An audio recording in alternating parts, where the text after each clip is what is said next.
मी ना आज आले फ्रीज बघायला बरं का. माझ्या नवीन घरामध्ये फ्रीज ठेवायचं त्याच्यासाठी. आणि आवडतात कुठले माहिती आहे का, मोठे मोठे डबल डोअरचे किंवा मग जे स्क्रीन वगैरे दिसत आहेत का हे असेवाले. इकडे सगळे हे कुठल्या सिस्टीम, इकडे स्क्रीन आहे, इकडे थंड पाणी, गरम पाणी, नॉर्मल पाणी असं येईल. आणि आमच्या घरामध्ये स्पेस किती आहे माहिती आहे का, कुठल्या जागेत. हां, हे पण नाही बसू शकत कारण मी फर्निचर करून घेतलं त्यावेळेस माझ्या लक्षातच आलं नाही की किती जागा सोडावी. तर त्याच्यामुळे बसतोय फक्त ह्या साईजचे ते पण अशी साईज जर छोटी असेल ना तर तेच वाले बसतात. आणि आवडतात ते मोठे मोठे डोअरवाले किंवा असे हाईटवाले, खूप मोठे उंच आहेत ना हे वाले आवडतात. आणि बसतात छोटावाला.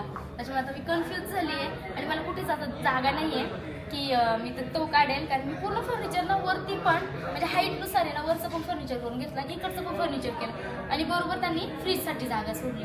तर आता मी कन्फ्यूज झाले कुठला फ्रीज घेऊ. आणि मला ना कुठल्या कंपनीचा फ्रीज घेऊ एकदम मला सजेस्ट करा. म्हणजे हेल्प होईल मला की कुठल्या कंपनीचा चांगला जातो किंवा जास्त दिवस जातो किंवा प्रॉब्लेम येत नाही. असे मला कुठला तरी चांगला सजेस्ट करा. कारण मी अजून 10 दिवसांनी फ्रीज घरामध्ये नेऊन ठेवणार आहे. आज मी बुक करायला आली आहे तर मी नंतर चेंज पण करू शकते.